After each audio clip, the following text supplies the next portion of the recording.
Welcome to episode 72 of the Guardian 1 podcast. We record live Thursdays at 8 p.m. Pacific, 11 Eastern, right here on twitch.tv/Guardian 1 Network. My name is Remy, and tonight I am joined by Crimson Warlock. Hey, he wants to be my doubles partner. Jez. Good morning. Agrios. Greetings, Guardians. And Sharks. Let's not get too hyped. We're going to be talking about all things Destiny, but first, housekeeping. Hello, Guardians. Thank you all for listening to the podcast, however it is that you're choosing to listen. Be sure to follow Guardian 1 on Twitter at G1Net. That's G, the number 1, N-E-T. You can also take a look at the Guardian 1 website at guardian1.net. If you do a search on bungie.net for Guardian 1, you'll find our forums group, of which we'll also use for both comments and feedback. Once again, you can watch the show live at twitch.tv/Guardian1 Network every Thursday night at 11 p.m. Eastern, 8 p.m. Pacific. If you can't catch the show live, you can search Guardian 1 for the iTunes podcast, as well as go into the Guardian 1 YouTube channel at youtube.com/Guardian1 Network. Guardian 1 is a proud member of the Guardian Radio Network, so be sure to check out their website at theguardiansofdestiny.com. There you'll find all of the different podcasts that's part of the network, including Aim Assist Gaming, TTL Party Chat, Robust Radio, Ghost and Echoes, as well as the flagship podcast Guardian Radio. Guardian Radio broadcasts every Monday night, 10:30 p.m. Eastern, 7:30 p.m. Pacific, on twitch.tv/Guardian Radio. You can also follow their Twitter account at Guardians of D and their YouTube channel, youtube.com/Guardians of D. That's all I have for now. Moving on. Thank you very much, Hollow River. Lots of stuff to talk about today. Or do we have lots of stuff to talk about today? I see a lot of people freaking out about today's update, and it was cool, and I'm glad to know that they are working on stuff, like Destiny 2 and this spring update.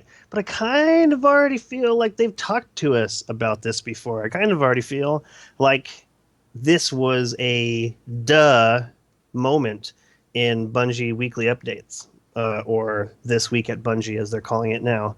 I feel like, hello, we were expecting you to do these things, and I feel like they did a good job in that what the people wanted, what the mob outside their digital door wanted, was an update. They wanted to hear that things were coming. But I feel like they just weren't paying attention to what they've already said. We already knew. It is a foregone conclusion that Destiny 2 was going to happen. You cannot have your best-selling game ever and not have something to follow that up with. This is the best Bungie's ever done. This is the most awesome game. This is the most well-received content they've ever put out. And to just think there's not going to be a Destiny 2 because they didn't say there was going to be a Destiny 2 is ridiculous. It's ridiculous. And so I just want to go down the list real quick and just know, Crimson Warlock, were you super excited when you read this, or did you already know that this is what's going to happen because they've already basically said this before? Well, when Deej renamed the weekly update to This Week in Bungie, it was kind of like, we're tired of giving you guys real information, so who cares about the weekly update anymore? That's kind of how I felt. The weekly update just hasn't been special for months, and after the rename, I'm just like, I don't think we're ever really going to have a great weekly update until like the month before the next big release of something, because then we'll actually have something to talk about for at least 4 weeks. Yeah, leading up to it is going to be this insane amount of information, and right now it's they don't have stuff they can tell us. He says it right in there. We will we will keep you as updated as possible, and that's Yeah, just I think my response to someone asking about the weekly update this week was, hey, this week at Bungie, we're going to tell you about stuff that's going to happen in the future. Thanks for reading. right, and that's just the way it's going to be, and I'm fine with that. I'm fine with that. I think. You know what? I don't even know what I want from them in the Bungie weekly update, knowing that they can't tell us necessarily what's happening. Like they definitely can't tell us about what's happening in Destiny 2, anything that's happening in Destiny 2. We could still be looking at 22 months from now. Like we could 22 months from now, they could release it at the end of 2017. And this is just so far off, like they just can't even tell us anything about it. I get that. Uh, all of this new content that they're coming out, they don't want to either spoil what they're going to put out or make a promise they can't keep. That they're very sensitive about that, especially after the way Destiny launched. Like, talk about the best video game ever that was also a letdown. That's kind of the way I look at Destiny. Like I love Destiny. I love Destiny. I love everything about it. And I'm not done with it in the least. I haven't even run the raid on the Xbox yet. Like I've got so much left to do, and I love it. And at the same time, I expected so much more. I wanted so much more. I needed it to be so much more, and it wasn't. So I get it. And Deej is in a tough spot. Cosmo's in a tough spot. Um, I don't even know. I don't even know what you could possibly do to make people happy with that, because people like me are already happy. I don't need them to hold my hand and tell me something's coming out in the spring more than once, because they've already told us that there's another something coming on its way. Like I know it's coming. I know they're working on it. I know they want to give it to me. I know they want me to have content. I know they want me to be happy. It's the same thing where it's like, oh, well, do you really think that Bungie meant to put out a game that everyone thought was subpar? Absolutely not. Jez, what do you think about this weekly update? Was it something you already knew? Were you excited about it? Like I know that you are a gaming monster, and Destiny does not have enough content to hold your attention for very long, because there's just so much other stuff out there that you could be pouring more time into on top of it already being a separate game. What did you think about this update? Well, first bunch of questions I have is more along the lines of how is this current update, or the large update that's coming in spring, is going to increase the level and not mention any reason for it, but just say, oh yeah, there's new challenges for PvE players, but we have no idea what that is. So them holding off on saying, hey, we got a raid coming, is a little bit worrying. But yeah, they really needed to put out some type of notice on, we actually are doing stuff, because we know they're doing stuff. They just never say anything about it. Right? And I understand that they can't, but imagine how much stuff is going on in that building day in and day out that they're not talking to us about. Like there's so much going on in that building. I doubt very, very much that people wait. Like the idea, people say we need a gun that comes out of 3 different directions, and then they give that to the concept artists, and then everybody else is doing nothing while this is going on. They're just looking over the concept artist's shoulder. Oh yeah, that looks good, and then they move it on to the modeler. And then the concept artists aren't doing anything. I'm certain that that's not the case. It does not seem like a business that has been doing well this past 10 years or 15 years, however long they've been around. It does not seem. Hopefully this new gear is something unique, rather than, hey, we just got you similar guns with different stats. Totally. Totally. You know what? At some point in the near future, I'm going to tweet out a picture of a blue gun that looks basically nothing like anything else in the arsenal, and I can't help but wonder why there wasn't a legendary version of it because it is gorgeous. It's gorgeous. It looks cool. And I kept it for the longest time, and then I just said, you know what? I just got to take a picture of it and move on because I don't have enough vault space. And that brings me to the fact that they're giving us more stuff. But I guess we'll talk about that later. Where the hell am I going to put it? Where the hell am I going to put any of this? I already don't want to delete anything that I have that I need to delete so I can move stuff around. Like it's a horrifying predicament, and I can't even imagine like how tragic this has been for you, Agrios. You have put in so much more time. Maybe not in just solid hours, because it's not like you have 8,000 hours into the game. Like we're within 500 hours of each other, I think.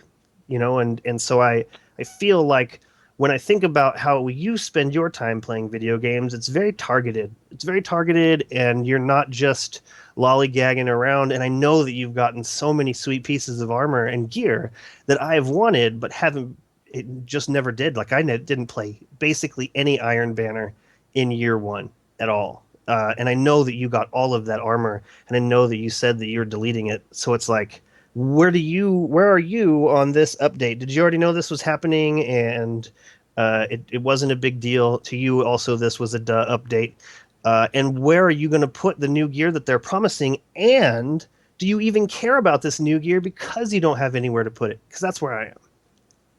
Yeah, that's kind of where I am. It's actually a sad sort of situation being a collector type individual in Destiny at the moment, because I spend a lot of my time just kind of in denial, pretending things aren't there and pretending things aren't sets of things and stuff like that.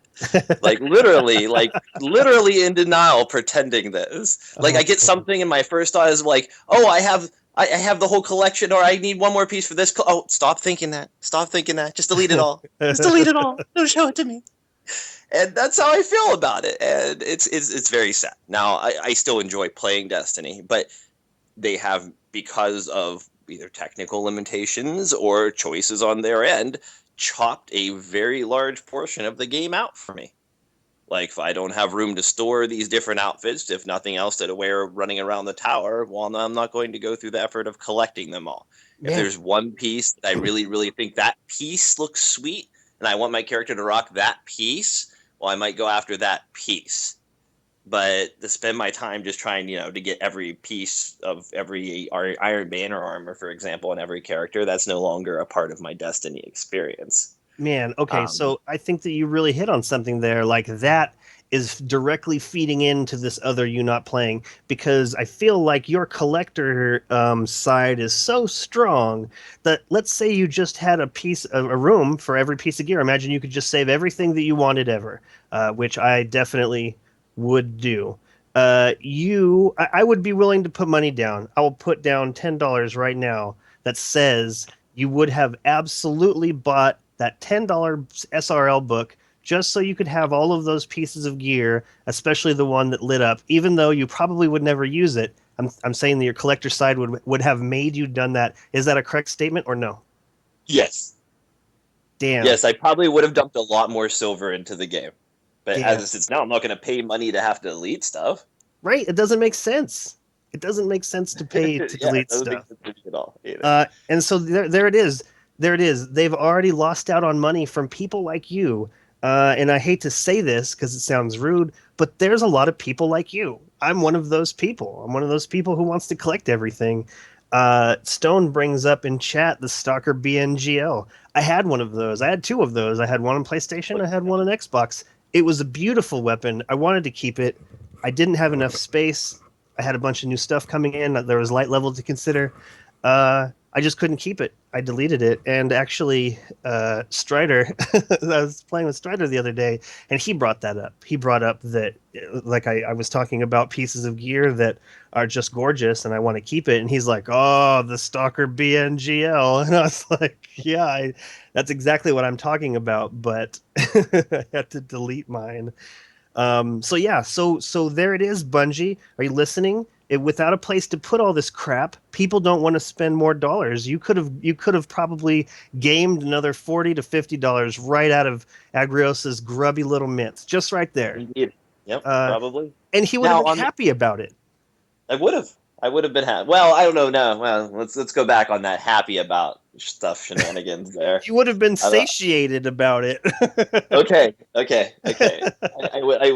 I would have not felt bad about spending whatever I chose to spend on it. Let me put it that way. Right, because you could keep it all. Happy about it's pushing it because I'm not a huge microtransaction cosmetic sort of. I'm not into paying for my collections, and I was actually mentioning this to Sharks earlier. Like they took kind of.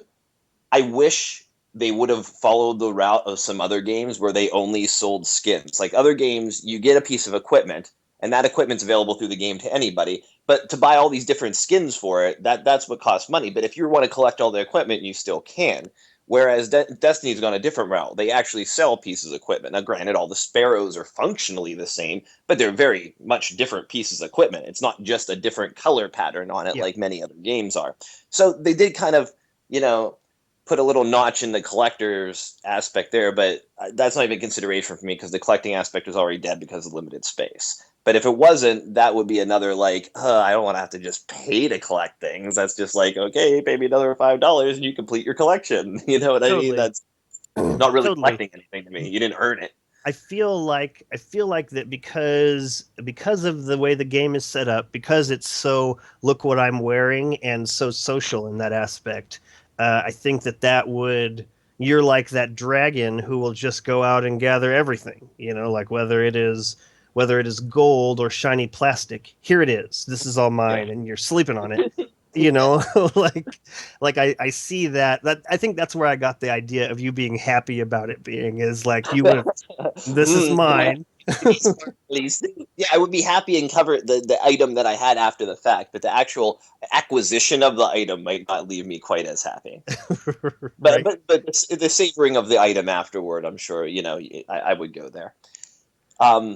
Now, as far as the update goes, as far as the information they shared to us, I'm going to disagree with you on that and say that this is important for them to come out with very, very clear-cut definition of where the future of Destiny is going. Okay, wait. You Important say to it's a you? dumb moment, and like we all knew this, but we know this because a lot of hearsay, a lot of unofficial stuff. And we didn't know anything for sure about when Destiny 2 was going to be released, whether it was planned for 2016 or 2025, for all we knew until this statement today.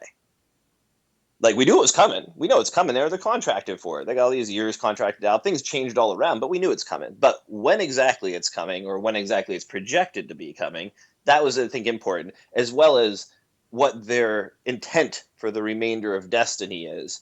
Because I was talking with Sharks, we had a big, long conversation. I'm interested to hear his input on all this. How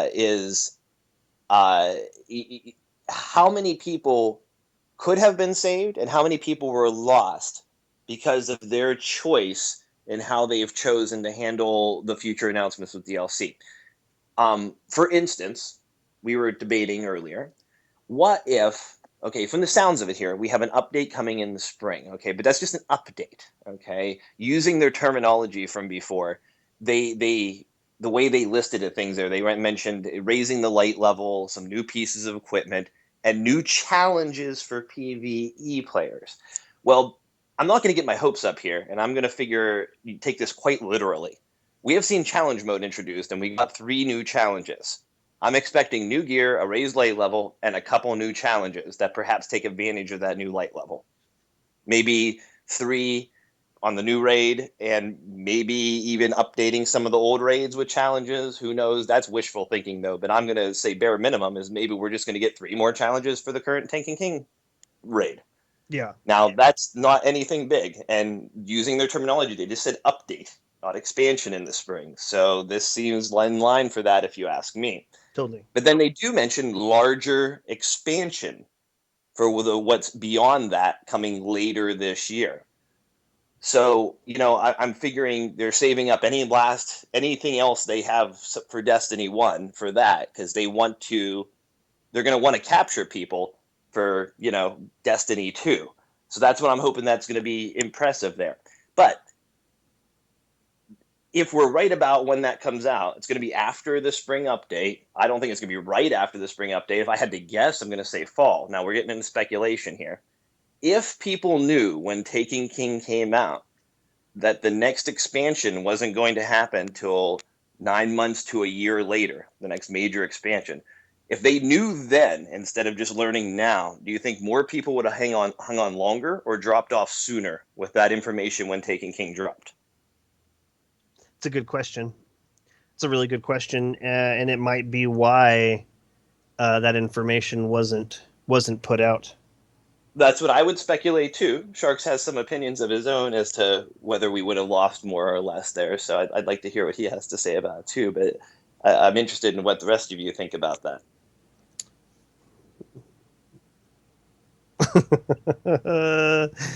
Sharks on that? Well, I'll put my thing in it right now if you want. Well, why don't you give us the whole thing, Sharks? Okay. Were you surprised by this? What did this make you happy? And et cetera, et cetera. Okay, so first off, I am not surprised with the information that was told to us because being what we do, we have all heard this information. Just like Agro said, this is just confirmation. This is confirmation from the Kotaku article, from all the other leaks that we've had here and there. So I'm not surprised about the info. I'm glad that they finally told us that that it's for sure. You know, they've absolutely confirmed all this stuff is going to happen. That excites me. I want them to do that. I am like a lot of people out there in the community that think that Bungie should be feeding information to us, so that we know what's going on, because it really upsets people when they go dark, and that's because this day and age we are all connected to the internet and everything goes viral instantly and all that. So it's really dumb on Bungie's part that they have that they went dark for such a long time. Agris and I were talking about this. Maybe it was because of internal stuff going on at Bungie. I mean, who knows? And maybe now that Pete Parsons is in charge, that might change that too. I mean, we're already finally getting confirmation. I mean, that it actually makes me laugh that what they put in this this what's going on at Bungie this week. They said, oh, Destiny 2 is being released in 2017. They would have not normally put that kind of info. They would have just talked about the updates that they're going to do. And I think that this is their way of finally addressing that Kotaku article that was released so long ago. Why not Now, just... one thing to note that I should probably put out there, just part of the reason that they likely said something in the weekly update today was that they didn't have a choice, as in the information itself was actually released earlier today during the Activision Blizzard investors earnings call. Yeah, they were allowed to actually talk about it, but I don't know. Either way, that's that part there that excited me. That made me very excited when they actually are giving us info. This is what we all want. Unlike what Remy's saying, how this is just fluff, but that's what we want. We want the fluff. I would rather have, okay, we're going to give you a light increase. I mean, that's pretty major release. I mean, that we haven't even heard that. That was all. We're sure that when we get some kind of an update, we're going to get a light increase. Now it's actually confirmed. We're going to have a light increase. Does that excite me? No, not really, because it's a pain in the butt to get your light up anyways. And if they're gonna increase our light and just give us a couple new challenges, I don't know. It's not really changing the game. But I wasn't expecting them to change the game. As far as what Agros was talking about, losing people because of lack of information, I'm I'm the exact opposite of what Agrius is saying. I don't think it makes a difference at all if you give people info, because if you give them info or you don't give them info, the game's gotten stale.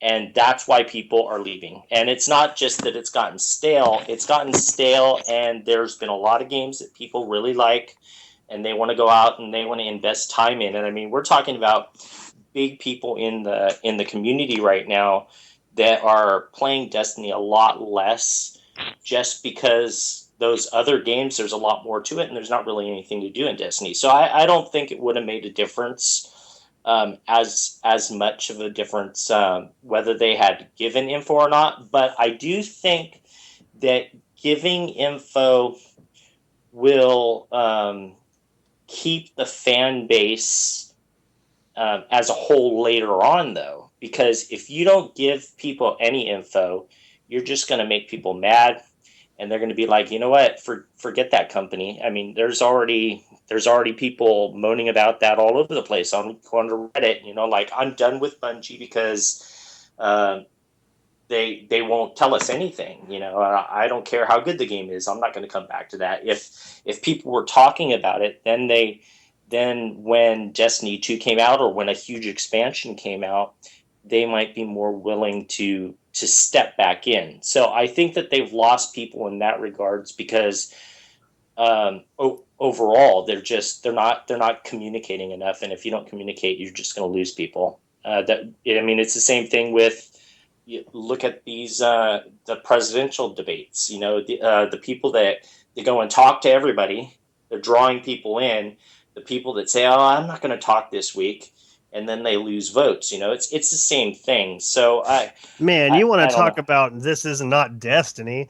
We brought up The Division. It sounds similar in name. It starts with the same letter. It's a video game that features fire teams. You want to talk about This Is Not Destiny, Sharks? Jesus Christ. Yeah. um so I get what you're saying. But I feel like, to us, to you, to me, even to people like Agrios who play a relatively small amount, people like Seer Prophet who haven't played since November, like, he is not quitting the game forever. He's quitting the game until he has something to do. Agrios doesn't play a lot because he has nothing to do, and even the stuff that he does have to do, that he could do, he doesn't want to do, because he's just going to get more stuff, and he's just going to have to make more space in his inventory, and that is not pleasurable. That is not making him happy. But he's not like, Destiny is dead. He's like, I'm going to go play something else. And I feel like Bungie has that in their plans. I feel like Bungie knows that there's other video games out there. I feel like Bungie themselves want to play other video games. You can't just be slaving away at this 24/7. You have to do something else, even if that something else is another video game. So I feel like in their roadmap there are these other games that come out. Like, I feel like when Division drops, there will be no way of stopping the people. Even if you had new content in Destiny, people are still going to want to branch out and try other things. So, like, I feel like they have no reason to just be everyone's everything all the time. Sharks, do you have your PlayStation on? Any of you have your PlayStation on? No, I can't turn it on. Okay, I need the percentage of the trophy for, like, whatever the King's Raid is. Like, I want to know how many people who play Destiny on the PlayStation have completed the King's Fall Raid, because I have a feeling that it's a very small number, and so Hard or easy? Both. Give me both. Okay, so completed the hard is 3.9%. Jesus Christ. The easy is 9.1%. All right, so less than 10% of the people who have played this have gotten this. Like, this is Now, it has been revealed during the investors call earlier today that over 25 million people are registered to play Destiny. okay. So that's 9.1% of 25 million. Yeah, Okay. but that's registered to play. That's not actual players. How many people log in per No. day? But that's how many people are. But what I'm saying is this trophy is 9.1% of that 25 plus million people have beat the raid. So if you want to know how many people approximately beat the raid, it's 9.1% of over 25 million. Okay, I just figured it out. I just figured out Destiny's problem. I just figured out what Bungie has to do to push their product, to push this world into the next cycle. So what they have to do is, because I feel like anybody who can complete the raid will complete the raid within the first like month or whatever it's revealed, right? Like anybody who has a set group of people, anybody who is going to log on to Destiny LFG, a very large percentage are these people who do it straight out and get it done. And if you haven't done it yet, it's because you don't have this set of people who are willing to drag you out of this shell and make it happen. The only reason I finished that raid at all was because K-Dub said, you're here, and I'm here. Let's get 2 more people and let's do this. The only reason I finished it, the only reason I completed it at all. And that's because I had that built-in group of friends. So the large majority of these people have not finished it, and if you have not finished it by now, the chances you're going to finish it at all are really, really low because I'd be curious to know what that, for instance, what that number read a few months ago. I know we did broadcasts where we talked about it. Now, it wouldn't be exactly super easy to find it quick on the spot, but I'd be curious to know what that percentage was for that King's Fall raid, like 1 month after it dropped, for instance, as compared to now, to find out how many people, in fact, did beat it after the 1 month time you're talking about. That's a good point you bring up. I'd be interested to know how much that number fluctuates after a certain period, like where the curve drops, for instance, I guess is the way you look at it. Absolutely. There's got to be some point where it's like it's getting steeper, and then it just drops off into nowheresville. So what's the percentage of people that has completed the achievement Dragon Slayer? Oh man, this is a great question. This is going to add a lot of perspective to this whole thing, because that's going to give us the cutoff number of people who even played past the very beginning. I'm looking here. Dragon Slayer. 88.5%. So out of that 25 million people. So it's possibly 88%, 88.5% of 25 million people, and then the 9% out of them is what you're saying? Well, no, I just want to see what the percentage of people that haven't even completed the first mission. Right, think about that. That's a lot of people. Yeah. So you got to understand, though, that all of more the people phony accounts that were like created for like all the cons and things like that were all registered to play Destiny, like all of those, may have just played PvP on their account. So Jez was about to say more people haven't finished the first mission than have finished the raid. Yeah, pretty much. Wait, what? Because of the numbers, it would be more accounts have finished more accounts have not finished that first mission than people that have actually finished a raid out of everyone. Right. That's nice. That's crazy. So it really is about how does Bungie pull people into this, and a great question is why they haven't thrown in some kind of matchmaking or like a clan blade or things like this. There's some people that were in Guardian 1 forever, and I did not know they were in there. And it makes me feel sad. Like, I want to be everyone's friend. I want to be everyone's friend who's listening right now. I definitely want to be anyone's friend who's in Guardian 1. Like, let's get together and play some Destiny. And actually, just a couple of days ago, I went through the Clan Blade on my phone and just added everybody. Boom. On the PlayStation. My Xbox was acting up, so I just added everybody from the PlayStation. While we're throwing factoids around, it was also revealed during the investors call earlier today that Destiny players have contributed over 3 billion hours to playing Destiny. Right, and how many years is that? I don't know. I don't have a calculator handy, and that's not happening. Oh, somebody posted it on Reddit, and I actually meant to save that picture so I could bring that statistic up. There's actually an hours to years calculation available through Google. Will somebody, will Jez, will you do that? Let's see. I wanted to bring up um, Mystic Rose says maybe they could give us primary vault, secondary vault, heavy vault. That's not a bad idea. But I feel like I will have a lot more. My primaries and my secondaries will be filled up way before my heavy ever is. And so if they were going to, I feel like that's why they don't split that up like that. Is Yeah, because the real question is how memory really works for that stuff, because I certainly don't understand why they just can't, add more spaces. It has something to do with everything stored in that instance, I believe. So I'd almost think in order to store more things in the vault, you would have to load into a different vault not connected to that vault in a different instance than the tower. I don't know if I'm interpreting that correctly, but that's almost what I would think you would have to do to create. Because if I understand it, it's because there's not enough memory in the old systems for it. And that would mean memory as in what's loaded and currently active at this current time, not like taking up space on the hard drive. So You know if that's what? the case, I would think they would have to just be in a different instance altogether with a second unconnected vault in order to store more things. Yeah, that sounds crazy. Um, Unilala says it would be really, really easy to just open a door in the Dreadnought and add in new surprise bosses. I'm surprised they haven't done that yet. And I can't believe they haven't done that yet either. Like, I mean, anywhere, really. The Cosmodrome, there's a million doors I'd love to open and see what was behind there.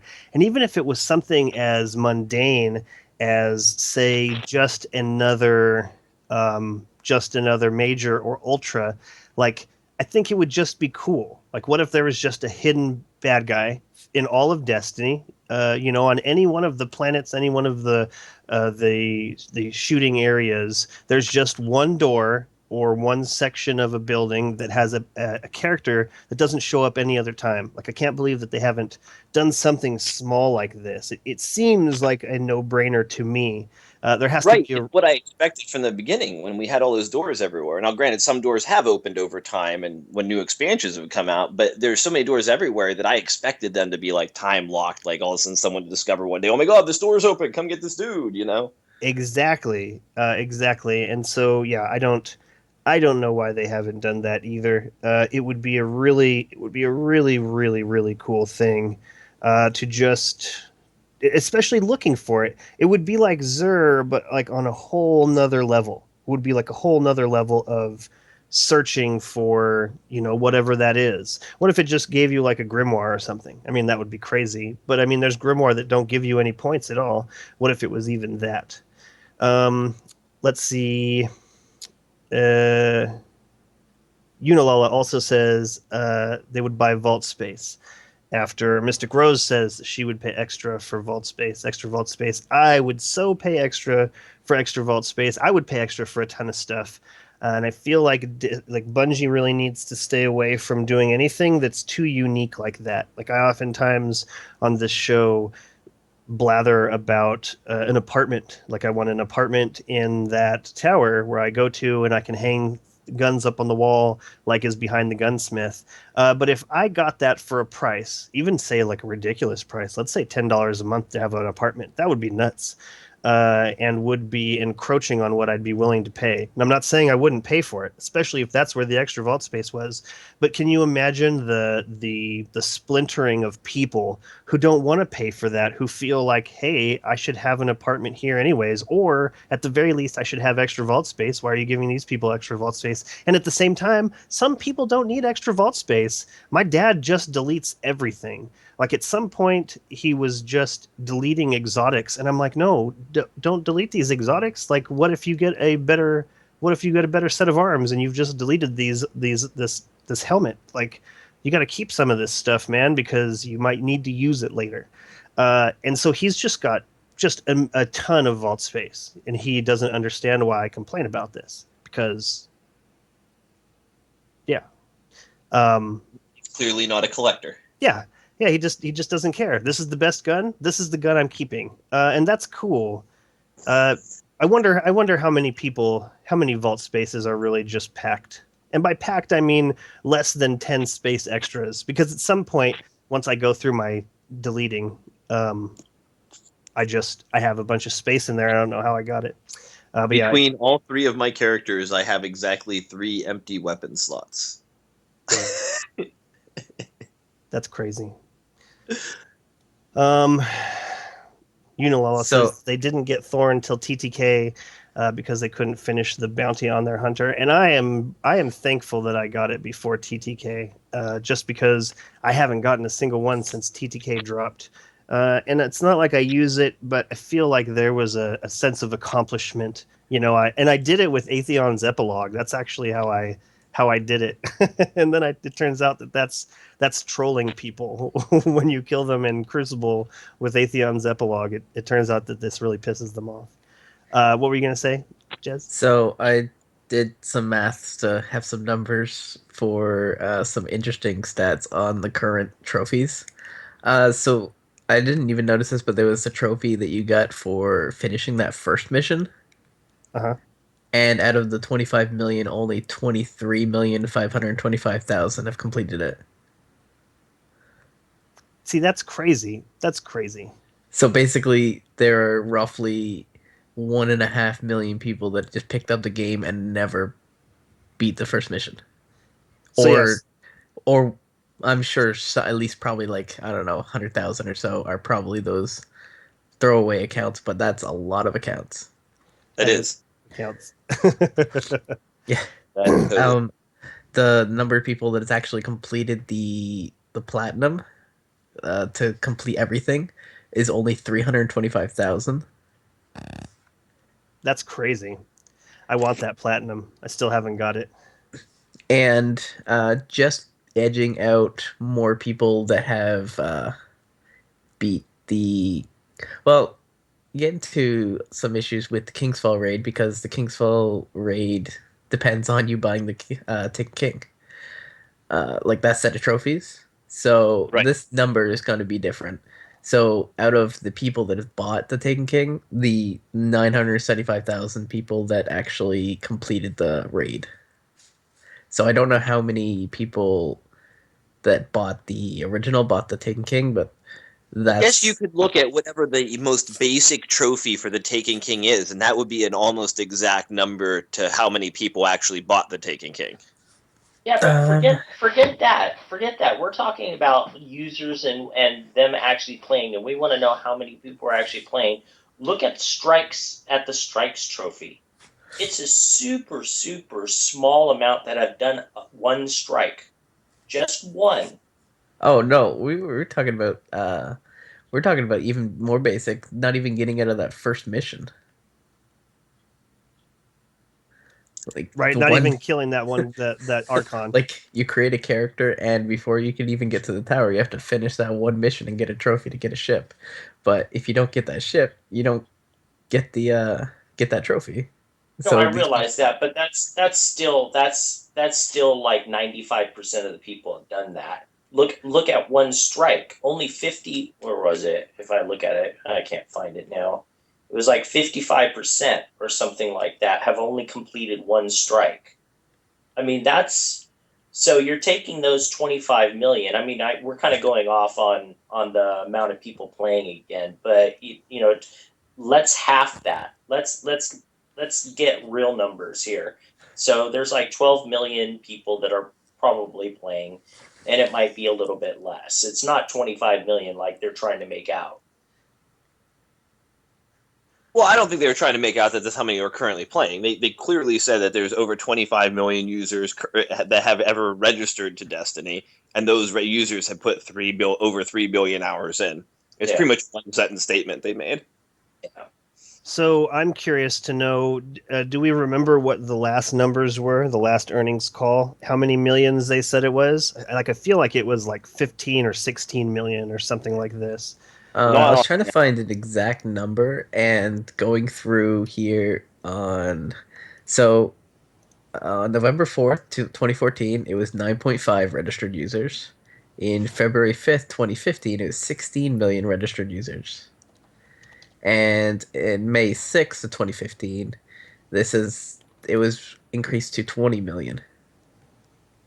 Crazy. So they put on 5 million or so new registered users since May of this past year. Mm-hmm. That actually doesn't seem like that much compared to the 20 million that were already registered at that point. Especially considering that's also encompassing the entire expansion that everyone loved. True. Although they did also say that the Taken King set record numbers for a digital expansion with them. So that there are Taken King outsold all their other digital expansions that Activision's put out to date, if I understand that correctly. That's pretty impressive. Agreed. Okay. So R Velvet J says, mine is packed. I have to move things just to transfer between characters. Me too. Sometimes I delete things. Sometimes I get to the point where I'm like, I just can't even, and I'll just pick something and delete it. Like, I mean, I'll check the stats, of course, and this would be where it would be perfect for me to have an ability to favorite a weapon, because then I could just say, okay, I've looked at this gun 10 times. At no point do I ever want to delete this. Favorite. So not only do I not accidentally delete it, but I don't ever look at it in a manner that might make me think I should delete it. Sometimes, oh, here's a 299. Maybe I should infuse this into something else. No. Well, here will come the exciting part, or the not exciting part. Really make people mad is when this next update happens, the one where they're going to raise light. Will they go along the route that they're going now? Let us keep gear and upgrade it, upgrade its light. If they're going to do that, then the collectors can start collecting again, and then moan that they don't have room for all that stuff in the vault. But if they go along the same lines that they did before and scrap everything, it's going to upset a lot of people again. But I'm very curious because, we have had this discussion quite a few times on the podcast about all the stuff that we have gotten rid of. All of us have ended up deleting stuff that we wouldn't have normally. And even though my vault is completely jam packed with stuff right now, it's jam packed for other reasons. I have select gear and select guns for the most part now. So if they're gonna let me start collecting again, it's gonna throw a big wrench into everything. But I'm curious to see what happens. Yeah, I'm thinking that we're going to see the light level increase one more time, and then just like with House of Wolves and going into Taken King, that's going to be the cap, and then you're going to have to find new gear at a different light level when the next update comes out. Exactly, and I won't be sad about this if they give me more spaces to put stuff. Because that's really what I need. I need more space to put stuff. And I don't know. I feel like we talk about this every week. I talk about two things every week to the point to where I know you guys have to be tired of hearing about it, because I'm tired of hearing it too. One is I don't have any place to put anything, and two is that I'm so busy I can't play.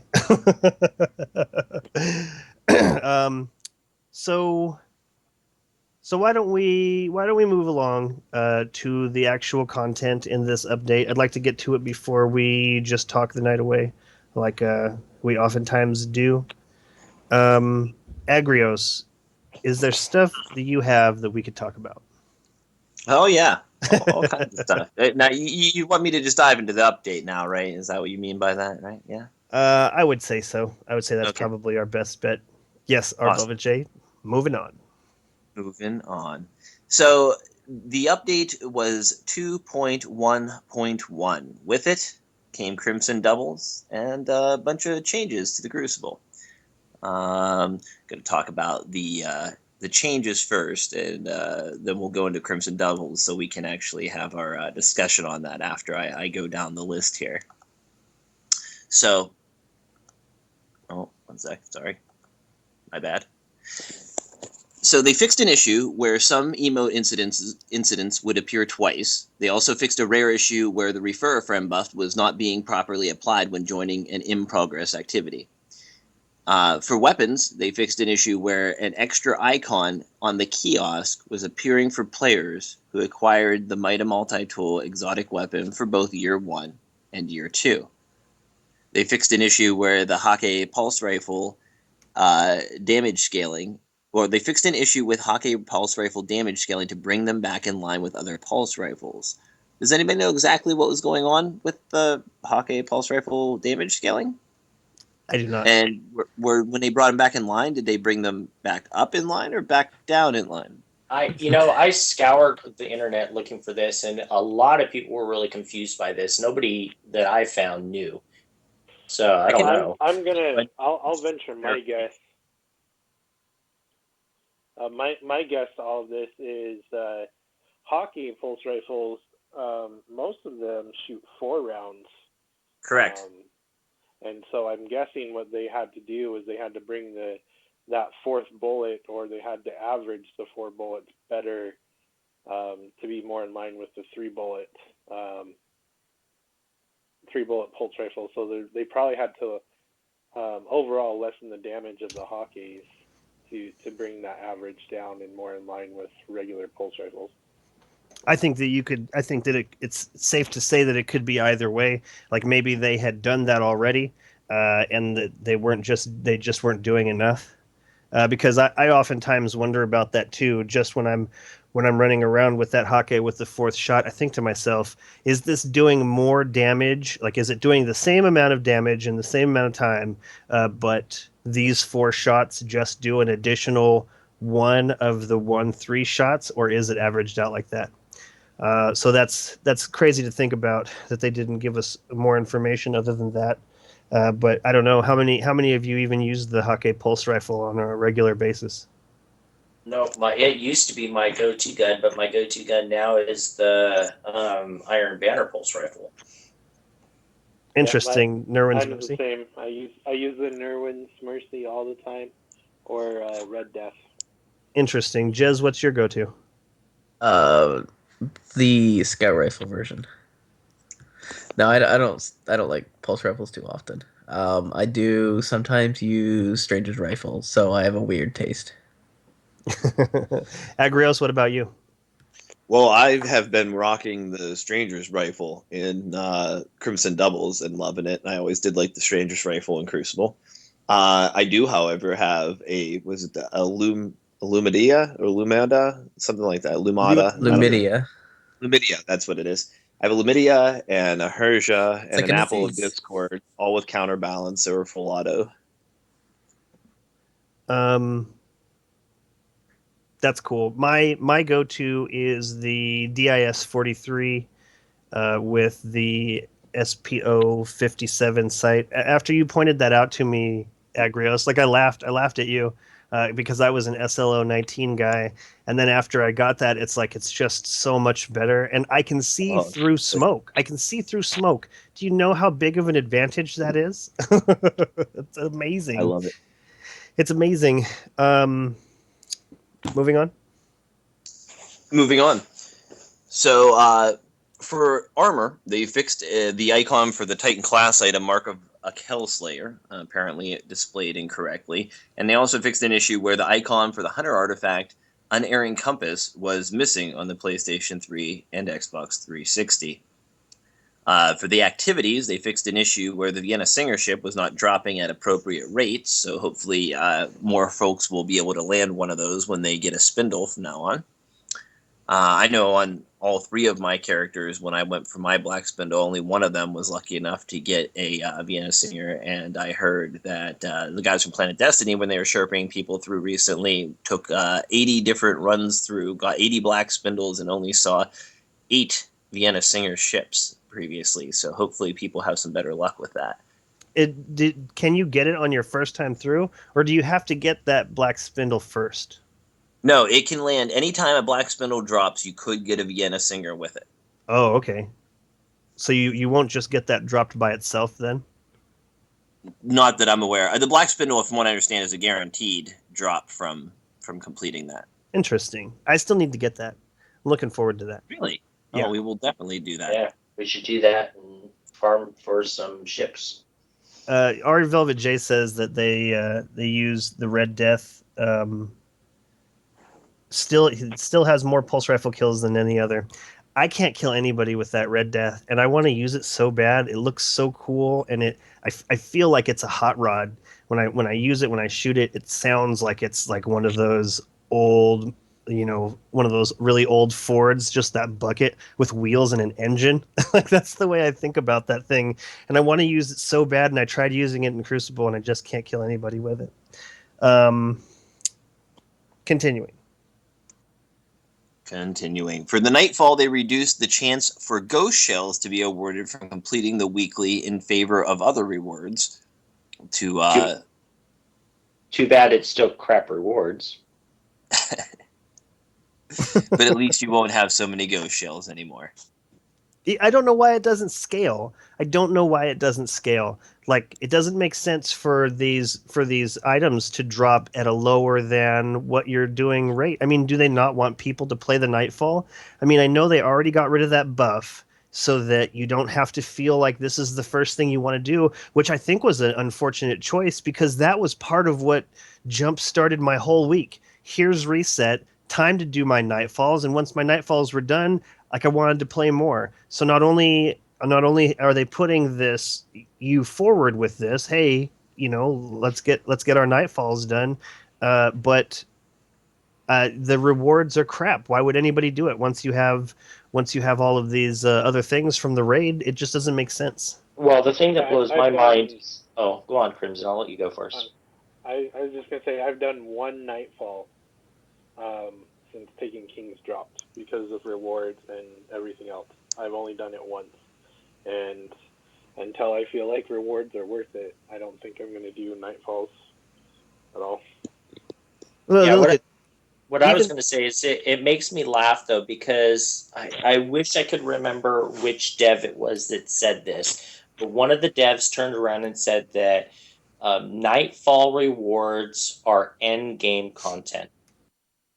They said that. Okay, so if Nightfall's endgame, Iron Banner's endgame, Raid's endgame, and Trials are all endgame, then why is it that if you look at Nightfall rewards, I never see anything 320. In fact, I don't think I've ever seen anything over 310 drop. I don't even think I've seen the 310 something drop in a Nightfall in a long time. 310 exotics. Oh, that's right. You can get the exotics, yeah. But I mean, other than that, I haven't seen anything. So that's not end game rewards. That's bogus. I don't know. It's like you say, Remy. It's almost like they don't want people to play it. That it just baffles me big time. Right, it doesn't make any sense, and it makes me sad to see these people who want to play this and want to enjoy it and not be able to do it. Some people blame that on like the internal politics of Bungie, and I just don't see one person making that big of a difference. I mean, I know that it could be, but it just seems like there's so many people packed into that building that there's just safeguard after safeguard after safeguard. Like when the top person says, "Okay, everyone, we're gonna make rewards suck, and we're gonna try our best to make sure people don't play our content." Like, how does that become a thing? Yeah. Well, another thing that this baffles me beyond belief too, and this is both for strikes like the Nightfalls, and it also goes into PvP, which I have to say, Agris and I were talking about this earlier. They've kind of changed it for Crimson doubles, but in general PvP, this is the case, is that you have so many strikes, you have so many maps for PvP that you could cycle through stuff. Why aren't they using that? That's the whole point. And it seems what they do is they oversaturate us with one strike, one PvP map over and over and over again. And then we get so sick and tired of it. And it's like, oh, well, we don't want to see it anymore. And they say, okay, we're going to put this in this vault, and you guys are never going to see that map again, or we're never going to see that strike again. That's dumb. Just, cycle through everything. That's the whole point. And the same reason that we get so frustrated with the raids too. It's like we want to cycle through that old content, make it for what it is now. Let us get light levels that we can actually infuse stuff now, and we'll go back and play all that old content, and it will be fresh for us because there's so much to do now, and it's just so frustrating that they don't do that with all of this stuff. I totally agree with you. And in the beginning, I thought maybe they were just, maybe it was something that they had planned along the way, but they were going to, they didn't want everybody just running back through Vault of Glass and then not wanting to run through the newer content. But because they have yet to do that, it doesn't make sense to me. Like I know that there's probably a lot more going on behind the scenes than what I'm about to say, but it feels like to me that they should just be able to take what the current damage meta is, how much people are able to do damage, and then change those hit point numbers to an appropriate amount of each of the characters in Vault of Glass. Like, I feel like it should just be as simple as going in there and, you go to the regular Atheon, you go to regular hard mode, and people are able to kill him by all using that one gun. Damn, I can't remember what his name was. Sleeper Simulant. So they're able to kill him in one go around. So make him have 6 times that amount of hit points, and then you've got that flow again. Like, it doesn't make sense. And why wouldn't they? The other thing that they could do, because I can hear an argument already. They're saying, oh well, they don't want to do that because you're going to go in there and you're just going to slice through this stuff and get these great end game rewards. But then you go to scaling for your reward system, which they kind of do here and there on things. If you go in there and you're a level 310, and you finish Atheon, you're going to get 310 gear. If you go in less because whatever you're carrying in there is dropping your light level down, then you're going to get something in that range, but it's going to be better. The scaling system could totally help that too. I don't know. It seems like the mechanics could easily be inputted into this stuff, and it makes me wonder, why aren't they doing it? I don't know, but we're getting off topic. Agrios, what you got? So for the King's Fall raid, they fixed an issue that allowed players to become immune to the totem room damage by using the sword's block ability. Totems will now kill players under the totem after an extended period of time. Now, I believe, a lot of people kind of thought that this may be, intentional. The sword's block ability is pretty OP when used appropriately. It does block a large amount of damage from a large array of things you might not expect it to actually block, but this was clearly not one that Bungie had intended. They fixed an issue on the aura holder when exiting third person. The camera forward would get reset back facing the direction of the player's feet. Kind of phrased a little oddly, but basically the camera didn't always line up correctly after you were done doing your thing as the aura holder, and they corrected that. They fixed an issue where the ogres would teleport when they fixed an issue where the ogres would teleport when they had issues pathfinding around previously dropped bombs. So no more ogres teleporting around during that fight. For the Crucible, the bounties have been moved to the top of Shaq's vendor screen. Players now start without special ammo in all 3v3 modes, as well as Crimson doubles. There was a lot of information we had in the previous weeks about that. This is definitely something that it seems like most of the community is looking forward to, and if anything, people were questioning why it wasn't implemented into all modes instead of just the 3v3. Couple other changes here, and then we can discuss the changes here in Crucible. They fixed an issue where the quest step complete a match with 6 auto rifle kills was not properly registering. The temporary fix previously applied has been removed, and you can turn the quest in now properly. They fixed an issue where the text display for Nova Bomb's score bonuses was incorrect, and the damage referee has been enabled in the control playlist for Crucible. That was another new feature they revealed in a previous week. So what do you guys think about the changes to how the special ammo works and the new damage referee, if you've had any experience with that in the Crucible? It sounds really cool, but I don't know that I've seen it in play. I don't know that I'm supposed to see it in play. I think it's one of those updates where you will feel it more than you will see it. Like, No, you'll see it right away, especially if you're playing Crimson Doubles. In fact, you don't even have to play. All you had to do was watch the Bungie bounty this week with Deej and oh darn it, Mantis. Mantis, is that what his name was? He he kept telling Deej, "Don't run forward, don't run forward. Sit here on the special ammo crate and wait for it to pop." And that's what a lot of people are doing now. But you don't. What's interesting is you can counteract that if you have an aggressive group. In fact, Agrius and I were doing it. We were pressing hard really fast right away, and you can because these people are so intent on getting their special ammo, they don't know how to do proper gunplay. Then you can take them out really fast. But I mean that part, as far as the special ammo, waiting for it, you will notice it if people are doing that. But a lot of other people are using guns that regenerate secondary ammo too. So I mean, you get kind of both sides of the coin there. right, I I think Remy used meant the Icebreaker. damage referee. In that whole time, I used Icebreaker, and oftentimes I would see a chest of special show up before I even pulled out the Icebreaker.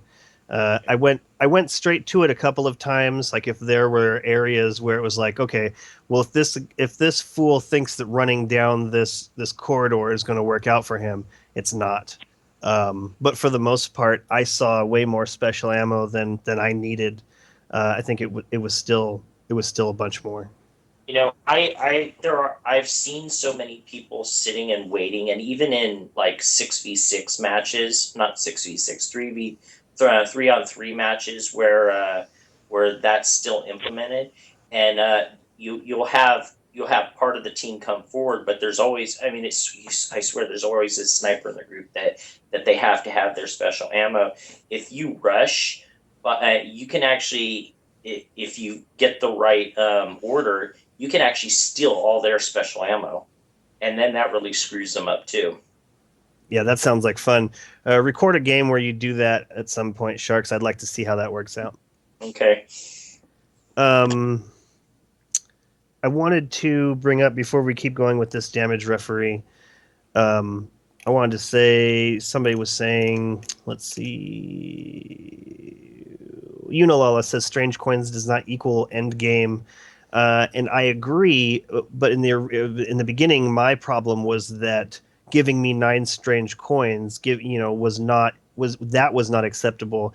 But I've heard, are people getting a higher amount of coins now? Like, I thought I heard somebody say they got like 22 coins, and this, That's pretty high, but yeah. I feel like this is much better. Like, I agree that coins aren't the best. I've got like 500 strange coins. Sharks has like 30,000 strange coins. Also, Sharks, my condolences for your cache of armor pieces. Oh yeah. How many was that, Sharks? Okay, so this goes out to everybody listening. Anybody in the Destiny community, if you're sitting and you're playing the game and you're doing whatever, in this case, I was in the tower while I was playing, I was going through stuff, and I was watching TV at the same time. And I decided that I was going to upgrade some guns really fast with some motes of light.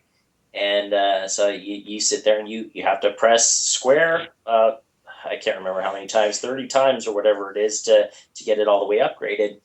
And so I looked away and I accidentally pressed square with my cursor over my 4,600 pieces of armor. So yeah, bye-bye to all those instantly. And I didn't realize it till afterwards, and you can't buy armor materials anywhere, so it's very difficult for me to upgrade armor. 4,600 armor parts, man. Jeez. Right. Yeah. Now you have 0. Yeah, well, no, I've been farming quarter orcs. I have 250 armor pieces now, so I've got a little bit I can mess around with. But yeah, be careful. That's Yeah, so crazy. and thanks, Wolf Bible. I see you laughing. Yeah, that's crazy. Agrios told me about that, and it hurt for me. It hurt for me like I can't even imagine how many pieces of armor you had to break down to get that many. Yeah, That's I was sad. I was sad for quite a few days. So yeah. not the same deal, but I put my controller on the charger for PlayStation 4, and I wanted to go grab some laundry out of the laundry room, and Lucy was like, "Hey, I want to walk around," and I said, "No, don't walk around. Don't touch this. Like play with your spaceship. You're an astronaut." And I went and got the laundry, and I came back up, and she said, "I bought you some things so you could have them." And she had moved my hunter to another part of the tower, and I said, "What did you buy so I could have it?" And it turns out that I saved the footage, and it turns out that she went and blew 79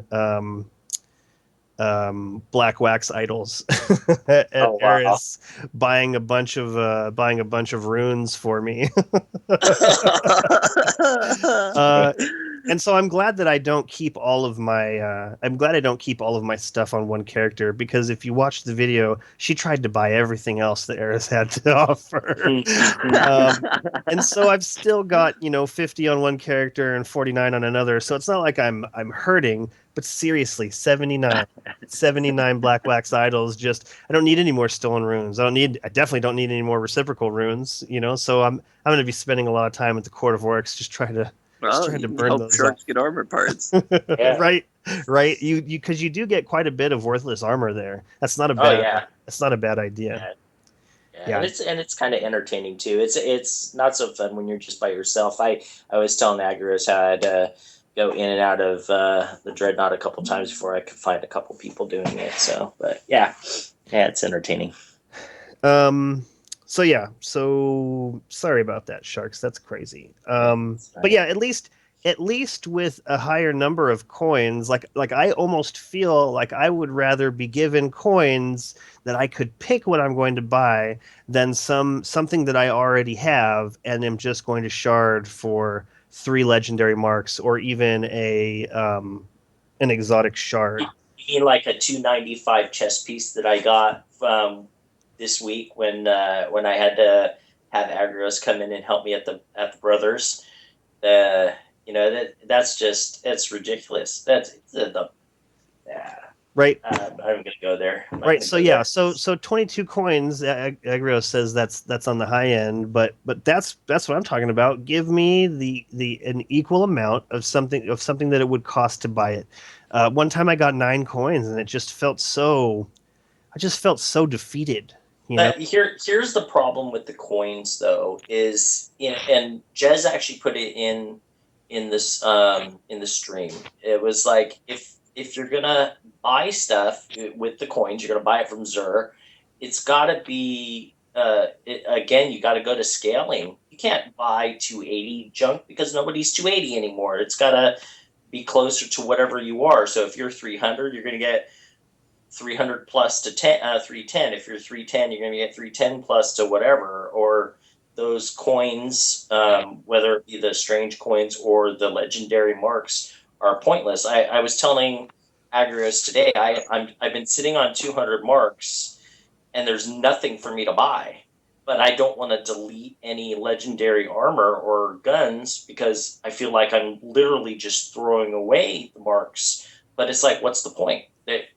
I can't spend it on anything that's going to help me. Right. You know what though? For me, I actually really enjoy getting coins. Like it's not the best. It's not a 310 ghost. It's not a 310 anything. But I feel like I want to collect them. Like I want to have enough to where if Zer brings in a bunch of really cool stuff, I want to buy it without stressing out. Like when you were talking that one time about, oh, I don't know if I want to spend the coins, and you're like got almost 2,000 coins. Yeah. It's like ridiculous. But it was fun later because I could just blow them. Yeah, Right. That's what I want. I want to hoard them until something comes out. But I feel like leading up to these other updates and these expansions, I feel like I'm you and I we're just collecting our hoard until we have something to spend them on. I just wish that there was more things to spend them on. Also, I wish that those engines worked on legendary sparrows, because I'd really like to be able to change the color on some of the legendary sparrows I have. But we are off topic way far. Damage referee was where we were. Anybody else on that subject, or Agrios moving on? Looks like we're moving on. Moving on. So I personally didn't really get a chance to play around with the damage referee too much as far as trying to view it. I mean, I really like the concept of it. Hopefully you should be able to, notice not, running into invincible lag people as much, but that might be wishful thinking. Maybe. Continuing for the Crucible changes, there's new rotating playlists. The freelance 3v3 and 6v6 lists have appeared, where no fire teams are permitted, thus kind of equaling the playing field for those Guardians wishing to stay solo. And there, of course, is open chat available if you switch into that, or you can go into your settings to be in there by default. And a lot of folks in the community are, pushing for everybody who plays those lists to try to get in there and use that chat, which is definitely going to be key to being on more winning teams than not. You know what's crazy about that? Oh, what are you going to say? No, go ahead. Yeah. You know what's crazy about that is that this is halfway to the way it used to be, like in Halo. In Halo, you were just dropped into a chat room. You queued up with these people, and you had a headset on. You could just hear them. They could just hear you. This was default. And this is how many people met the people that they're playing games with right now. Like if you were playing video games during that time, at some point you would find somebody who would say, "Oh, there's someone on your 6. I'm gonna help you take them out." And there was like this camaraderie built up.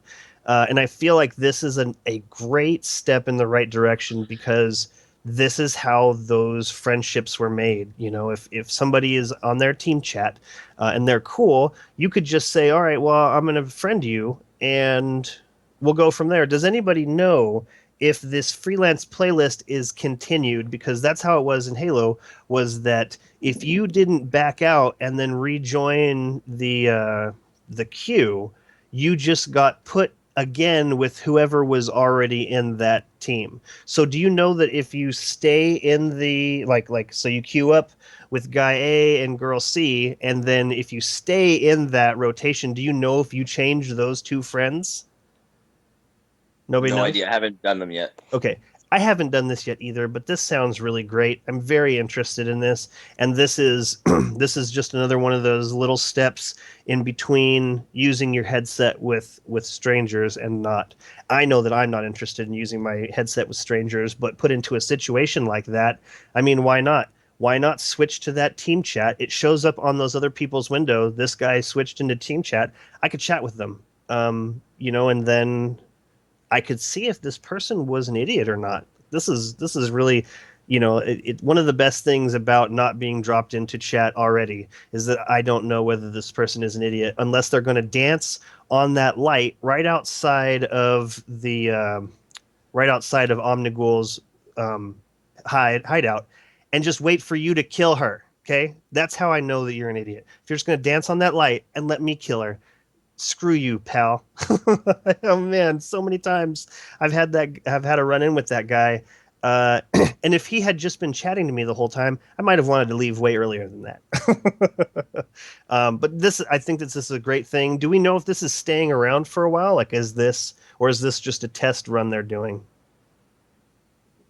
I think I think they're going to be rotating playlists. Like they'll come in and out. Like you have other different theme, like this week's Mayhem Rumble or whatever. You know what I mean? I think, Yeah, if but I'm not mistaken, the solo part's supposed to be staying though. well, they are okay. Yeah, I think that's cool. Haven't done it yet. Anybody else done this or Agrios? Moving on. Okay, so moving on. They also have there's see at the very top of this when I read the oh, because they're rotating. Okay, I understand now. The underneath the playlist part on here before they start saying it says new rotating playlist, and I was thinking that meant rotating like weekly. But what it means is when you play the 3v3 freelance playlist, it rotates skirmish, salvage, and elimination. And when you play the freelance 6v6, it rotates control, clash, and rift. They also now have the rotating Inferno 3v3 and the rotating Inferno 6v6, which will rotate skirmish, Inferno, and salvage, and control and clash respectively. Got it.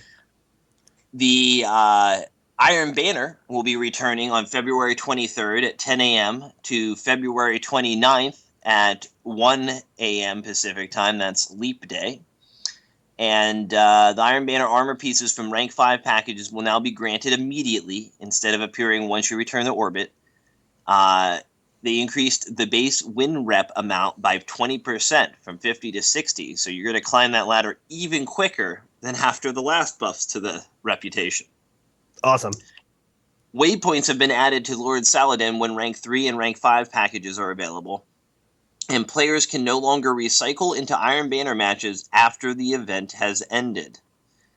So previously, you could not you could recycle into matches like early on in the Iron Banner. You could recycle into matches, but it didn't matter because you had to go back to Lord Saladin to claim anything that you got. This was before actual Iron Banner rewards were prevalent at the end of matches. Well, now apparently people were able to stay in after the event has ended and continue to earn endgame rewards for the Iron Banner, but that is now been stopped. Good deal.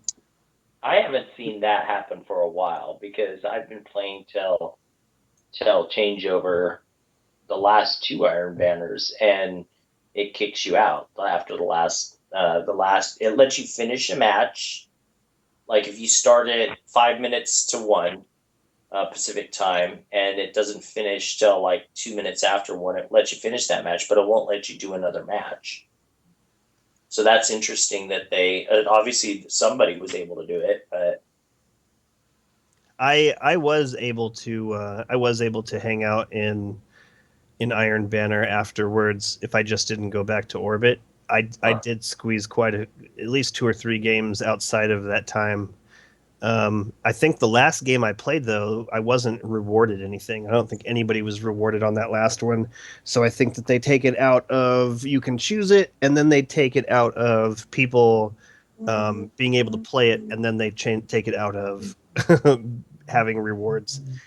You would still be able to complete bounties, though, since you can just turn in the bounties on your own without having to visit Lord Saladin. So that's True. one advantage to being able to stay and recycle is you could actually still complete those bounties.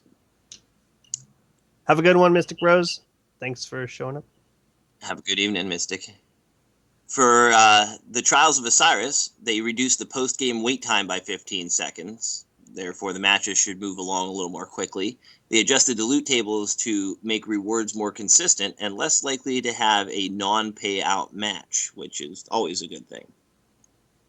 For the maps, on Crossroads, they fixed an issue where some players are able to perch in an advantageous position in a giant tree root. I assume this is sort of a you can see other players and shoot them, but they can't see and shoot you sort of situation. Are any of you familiar with it? No, but it sounds cool. In the Timekeeper, they removed dynamic objects and moved overtime objective to help it play better in elimination. Does anybody know what dynamic objects were removed from Timekeeper? I'm assuming those explodable boxes. Hmm. Wait, which one's Timekeeper? Timekeeper's the newer one, right? It's newer, like kind of deserty. Or no, not deserty. Yeah, it is deserty. It's the one that has those crazy. It's got like that lower section underneath, and then it's got this top section, On the and then floor. there's these great big walls. It's the one with the giant sand walls with the holes in them. Yeah, I don't know what would be dynamic because it's not like Mercury with the rotating thing. Right. So I'm not sure what they removed, to be honest. Yeah, me neither. Unless it was like explodable environment objects. Could be that, or maybe there's something up a little higher that, unless you were looking for it, you wouldn't have noticed it, and people were somehow doing something with it. I really have no Oh, idea. possible. But so they also made changes to some items. They fixed an issue where reputation was being awarded when dismantling the future war cult ship, the Climb. As a result, they also have reinstated access to the ship via the kiosk. And they fixed an issue where the icon on the gunsmith vendor screen they fixed an issue where the icon on gunsmith vendor screen to display the correct reputation. So that's phrasing's a little messed up there. Does anybody know what was going on with that? Was the gunsmith displaying incorrect reputation previously? Nope. Yeah, I'm not sure what that was about either. So, I but they wonder. fixed something there. I wonder if there's things for just some people. Like I used to receive this visual error that was on the Xbox One whenever I walked up to that board behind the bounty board. I could see the square cutout of each of those 3D images. It was like a PNG, except for I could see, instead of just seeing whatever the image was, I saw this white background, and so it looked really gross. But I tweeted about it, and a lot of people on Xbox One did not have that problem. What's really crazy too is at some point, like there's this really cool mist effect that happens that just barely affects the visual, but it looks really cool. I would have a straight line, like the straightest of straight line, where the bottom of that effect would be, like where it went completely out, and I was worried that my Xbox was dying. Because that's not the way that's supposed to display. It doesn't display that way on the 360. It does not display that way on the PlayStation 4. And somehow it just fixed itself. Like it must have been in an update. But how crazy is it to think that some of these things are not affecting everybody? So, continuing. So, Crimson Days came with this update as well. Crimson Days was, of course, like we mentioned, affected by the special ammo update and such, like the other smaller playlists.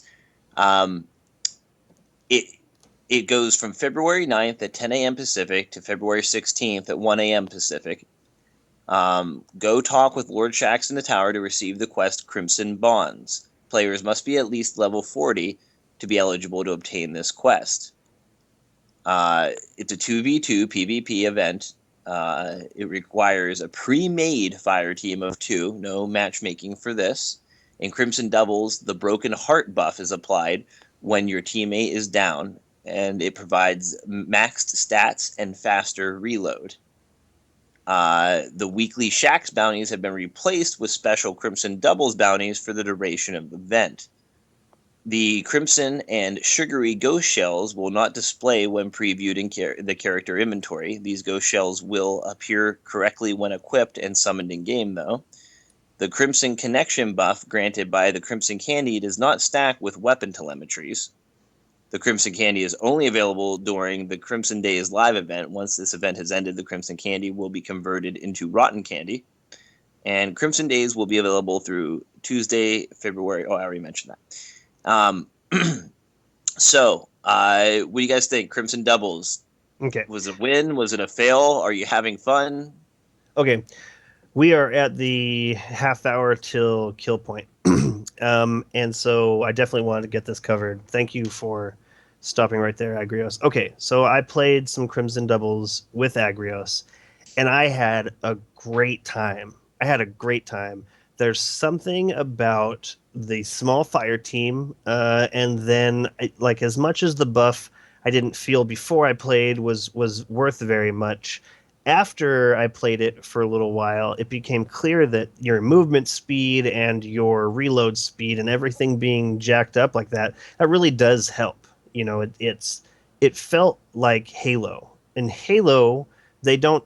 I feel like there was absolutely zero consideration taken into, like, well, let's have them choose between, do you want a faster reload speed or do you want a faster aim speed? Like on some weapons, you can choose to buff one or the other.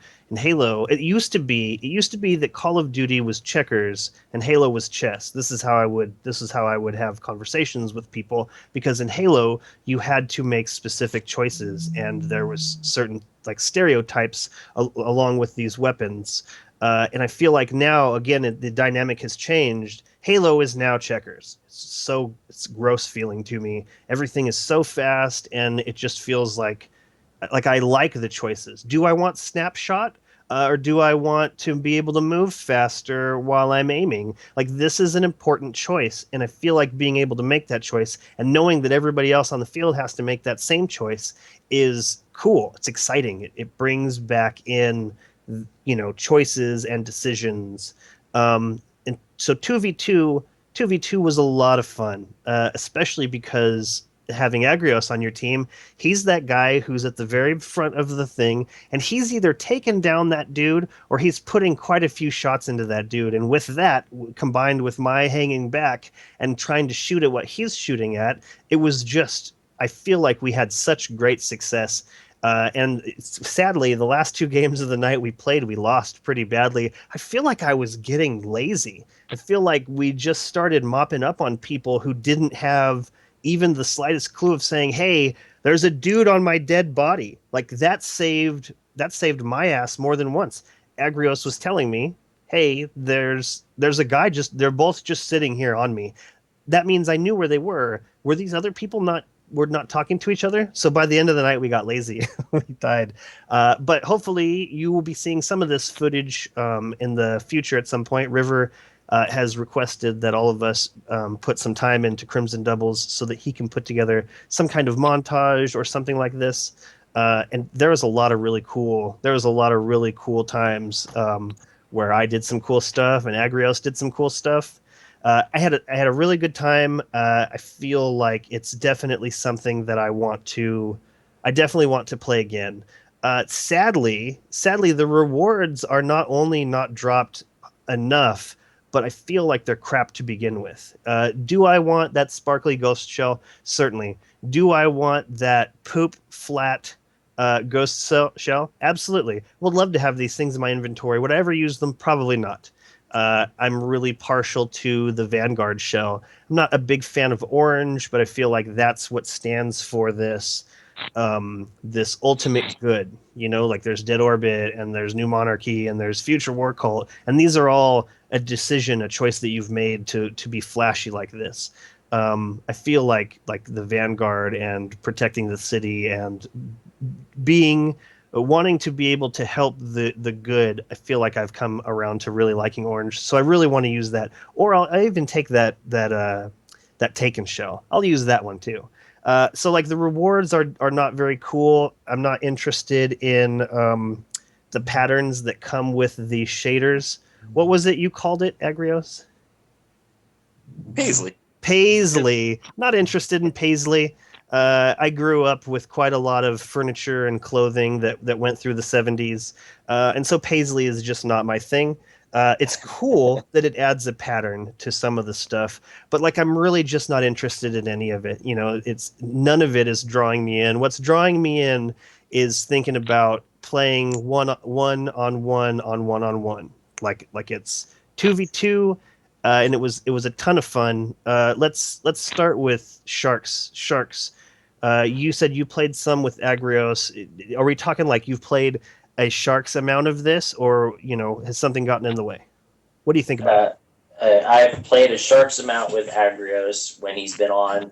No other partners. On Wednesday, I didn't have a partner. I played one match with Agrios, and then today we played a bit until he had to go. So yeah, we've played quite a bit, and I like it. I think it's really fun.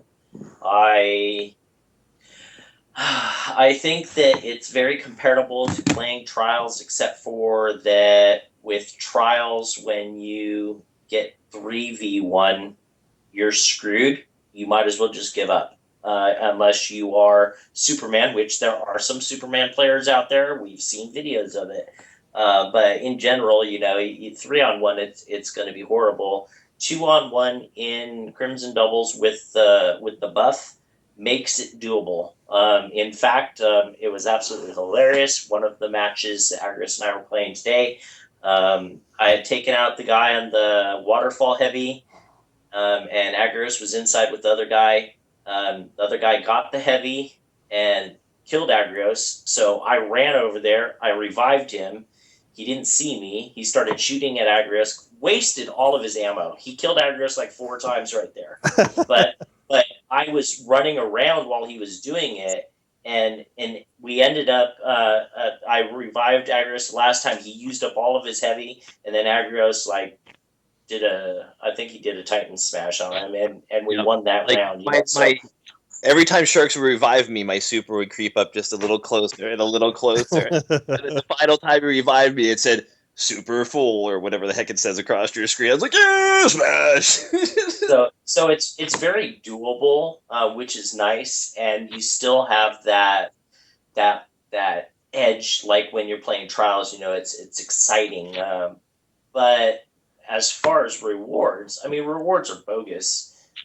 We the first day that we played, we both went through all of our bounties, and we turned them in, and you get what? You get 5 legendary armor pieces that are trash. It's basically you get 15 marks, and then you get a special reward. Well, my special reward was actually pretty bogus too, because it's the same kind of rewards you can get from a Nightfall. So you can get something good. You might get something okay, but nothing spectacular. As far as other drops, here it goes. This is RNG is Jesus going. In all the matches that I've played, I've gotten one of the shaders, and our last match, I got the pink and red ghost. The Crimson Ghost, though. Yeah, the Crimson Ghost, and it was a 303 because I was running a 315. That's the other thing, is you gotta light does matter as far as the drops.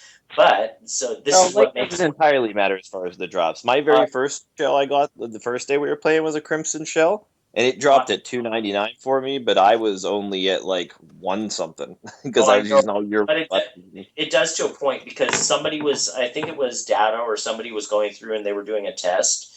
And they said that when you're higher light, you get more likely of getting higher stuff. More likely, it's still not guaranteed. Probably. But go back to the RNG part. Is that okay? So I've gotten this in 3 days of Crimson Doubles. Agrios has literally gotten everything that you can get dropped for him. Actually, here's what I got. I got.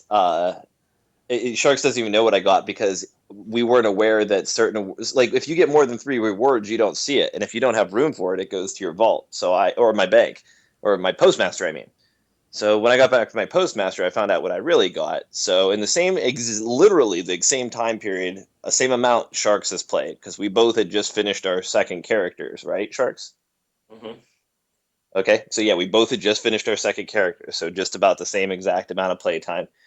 I had gotten a 299 Crimson Ghost shell, both of the shaders, and 3 of the chocolate ghost shells. Hey. Okay, so but overall, I think that this is great. It's not enough when they're Bungie compared this to some of the other things that have been going on. I don't know. It's a good thing that it's only running for 7 days, because somebody put on Twitter after the first day that they shouldn't have called it Crimson Days. They should have called it Crimson Day. Well, we haven't really mentioned this yet, but I was really surprised, and I know Remy was under the impression that the one bounty, the one odd-colored bounty, was a weekly bounty, and all the other bounties were daily bounties. And I at first came in thinking, well, there's just these bounties are all going to be harder, and they're going to be weekly bounties because they're replacing Shaq's weekly bounties. And Remy said, no, I think they'll refresh tomorrow. But lo and behold, no refresh. These are all one-offs for the entire week for each character. What do you guys think about that? Yeah, Unilala in the chat says she was really dismayed that the bounties were one time only. And yeah, I thought I read somewhere that the one bounty was weekly. And I felt it like that made sense, especially when you take into account that all of the rewards for each of those bounties was just junk. Like I got stuff that was just regular and was just under light leveled by a ton. And I thought to myself, like, this is it. Like when it didn't refresh the next day for me, I was like, man, I told Agrios that these ones were going to refresh because I was under the impression that this one that was differently colored was weekly. Like that's the way they do it in the Iron Banner. Why is it differently colored then? I don't get it. Yeah, totally. Well, I mean, yeah, because in the Iron Banner, the green ones are the ones that are daily, and the brown ones are the ones that are weekly. That made sense to me. But yeah, so not only is the rewards pretty much crap, but even what you get from these bounties, it just was junk.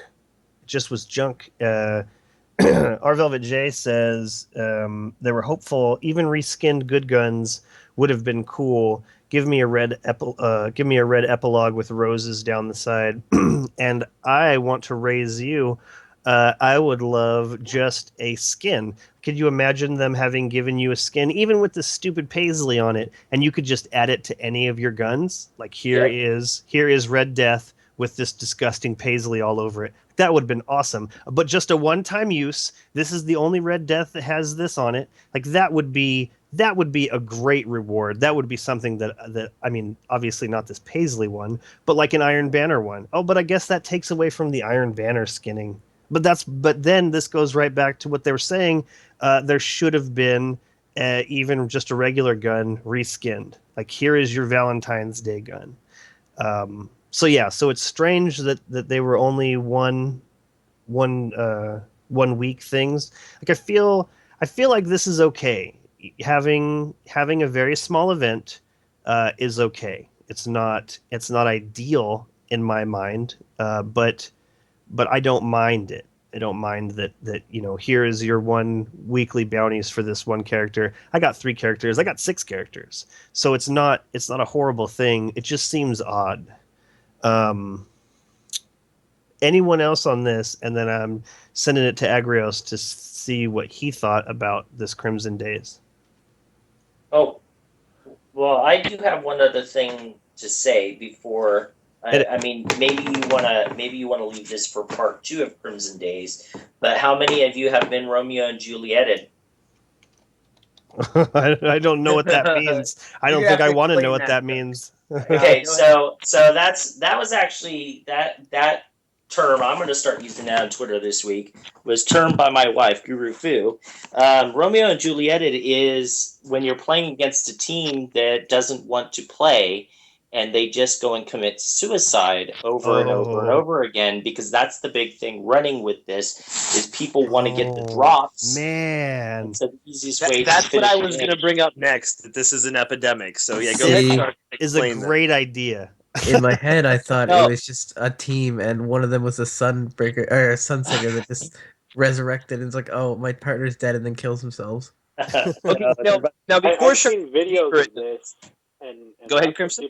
I've seen YouTube videos, and that's how people were trying to farm all of the items, was to just kill themselves in matches, because you get participation rewards, right? So I mean, it doesn't matter if you win or lose. You just have to hit the game and get in there for the rewards. So I have seen multiple videos of people just Romeo and Juliet to try and get their favorite ghost or that shader or whatever. This is so funny. The story Sharks is about to tell is pretty funny, but I just want to say real quick before I forget about it. I thought what Sharks was going to talk about, because I didn't know what Romeo and Julieting necessarily was the trend that people were running the same uh, same class, same subclass, same shader, same armor pieces, so that they both looked identical, and they're running doubles like that, which is pretty entertaining. But not anywhere near as entertaining as what Sharks is going to tell you about how we handled some of those earlier. Okay, so this is obviously this is a pandemic. It's happening around.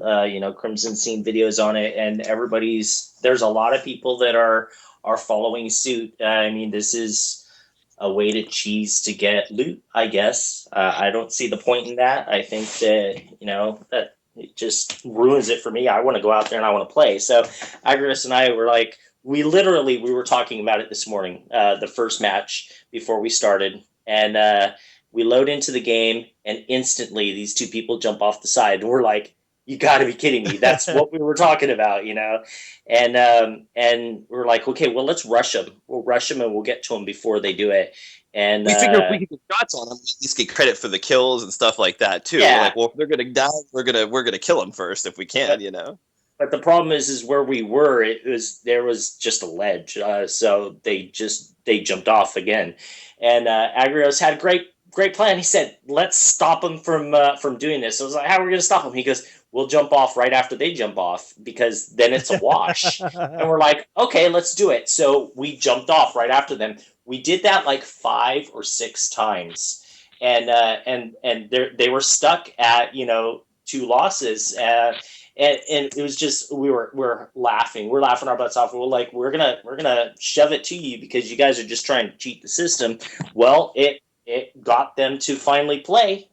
We went through and played a proper match with them and beat them. So that's going to be in the. Oh, go on. Yeah. So that's going to be in our video that we're sending to River. That's so funny. Yeah, I want him to post that. But yeah, that wasn't the only match that has happened either. We were on Burning Shrine, and when we were going in, and I wasn't thinking, Agris was giving me the guns, and he goes, they both have Touch of Malice, and I was like, okay, fine, big deal, they have Touch of Malice, and then suddenly they died, and we're like, what the hell? Oh, they're using Touch of Malice. They were spawning on the inside of Burning Shrine and dying right away. And we're like, wait, what happened? How'd they die? We found a way to kind of stop that there too, because we ran out into the sun. But that wasn't as easy to do, so we ended up just letting them do it. But yeah, it's kind of a ridiculous thing going through the game right now. So here's the funniest thing. The Sharks didn't let on to how badass he was. It was because it was hilarious. So we're these first guys. We do like 5, 6, like 3 or 4 times now, like in a row. We draw out. So there's just taking them forever, counteracting what their whole point in doing this is. So Sharks is like, oh, watch this. He's like, he goes and he switches his emotes, comes back, starts doing the negative emote every time. So they go jump off. You're like, no, and we jump off.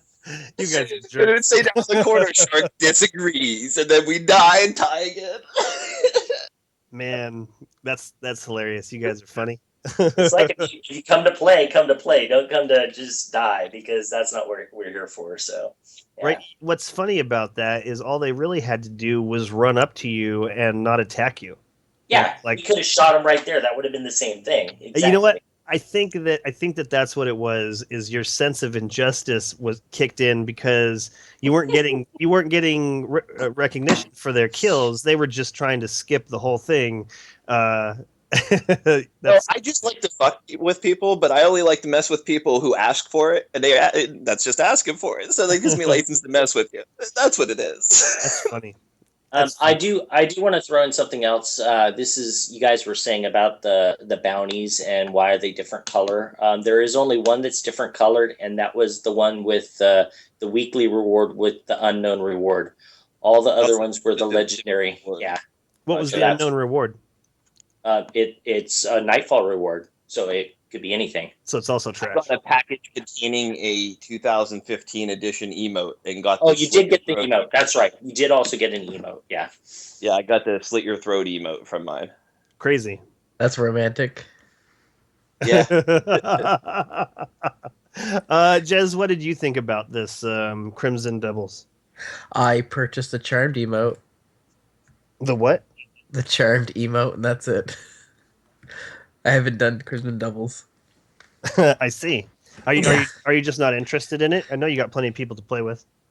Yeah, just not interested. It's all for ghost shells is not ghost shells that I don't even want. That's the issue. If Yeah. they were ghost shells that were more interesting to me, like if instead of like a pink candy one and a chocolate one, they also probably had like a red cinnamon heart one or something. They had some more variation that was I guess the problem is they're holiday themed and the holiday is not the theme that I like. You saying that just made me imagine this ghost shell that's like totally black, except for this line of pink going straight up and down, like through the eye, kind of like the helm of Saint 14. That would have been something that I really wanted. But the sparkly pink ghost, not really interested. This chocolate Well, ghost, what not really about interested. a red cinnamon heart one that was on fire? Right? That might be something I'm interested in. Red cinnamon one that's on fire. That would be really cool. Now, Maybe you should go work Jets, I at will Bungie. say this to you in defense of trying out Crimson Doubles. By a very large margin, it is, by a very large margin, my favorite new type of Crucible event introduced into Destiny at any point ever so far. As far as, like, just the fun factor playing and competing in it. Yeah. Well, you'll get that with any like small team and I don't want to say objective, but an elimination type is always more interesting than just endlessly Well, respawning. I think I found the tactics to it more casual than Trials of Osiris. Like, for instance, if you're either in one spot as a team in Crimson Doubles, Well, you or also don't you're split up by lose. yourself and flanking. Whereas in Trials, you can end up with one team of two, one team of one, and depending on which people on your team go, you could be the one meeting the two, and there's a lot of other variables like that. Whereas I think Crimson Doubles, that taking that other person out of the equation, simplified it to a state where it's just a little more casual, and there could be a little bit more kind of just interesting fun to be had. You're also probably not going to run across as many people that are really super gun ho. I need to win this because there's no what do you want to call Oh, it? No that's penalty another for losing. You are when you're playing against me. I'm gun ho to win. So Uh, you were probably using Thorn. The same sort of teams that are determined, like they are on Trials of Osiris, that need to go 9-0 because that's the only way to make it to some place as well. Yeah. Like there's no sort of build up like that in Crimson Yeah. Doubles where every match matters that badly that you can't laugh something off real easy. Well, and it's also got to be really exciting because it drew Agrios out of his little shell. He came back and played Destiny. So this is true. This is true. Yeah. Crimson Warlock. What did you? However, feel like my settlers are in need. Like I feel like I'm being neglectful. Like there are repairs that we made someplace that I should be doing instead. But Crimson Warlock. What did you think of the Crimson Doubles? I have not had the opportunity to try it yet. your namesake. I know it's my namesake in some ways, but I'm hoping that I'll be able to get on more this weekend and enjoy it. So You have to at least play 7 games, even if you decide to Romeo and Juliet it. all right, I'll do 7 games. Right. That's my goal. I got done with Agrios. I'm probably gonna play some with my 7-year-old tomorrow. I was thinking about having my dad come out and also play, but he's really not a PvPer.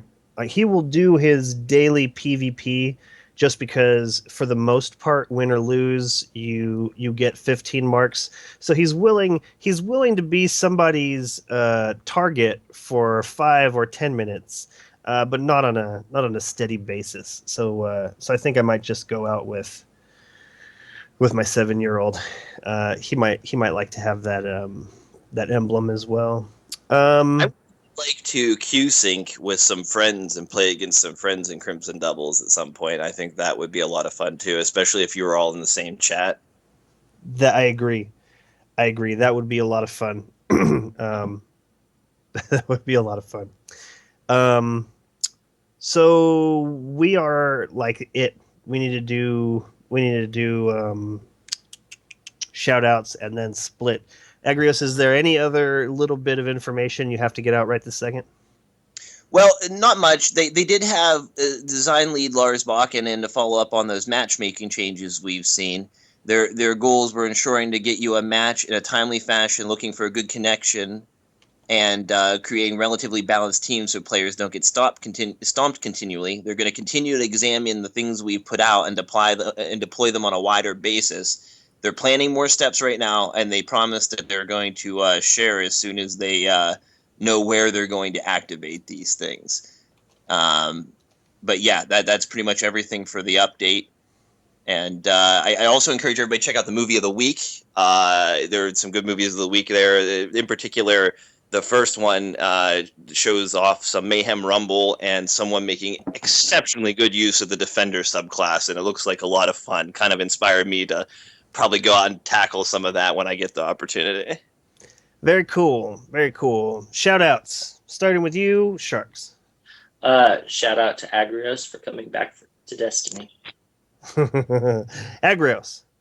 Shout out to Sharks for catering to my sloppy Fallout playing ass while we crush some people in Crimson Doubles.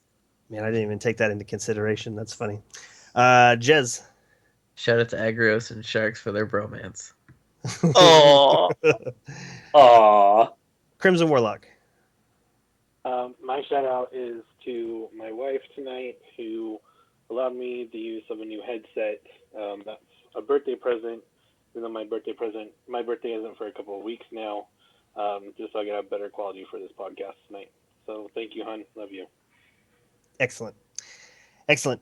My shout out is to Stone, Mystic, James, Unilala, and R Velvet J for showing up way early to the show and keeping the chat rolling. I want to include anybody who's chatting in the chat as much as possible, because I feel like anybody could add just that little bit of awesome conversation, and so I really appreciate everybody who shows up and chats. And that looks like it. That wraps up episode 72. I would like to thank everyone listening for tuning in. I hope you enjoyed the show. If you have any questions or suggestions for topics to be discussed on the show, please leave them in the comments below or send them to feedback@guardian1.net, and we will see you next week.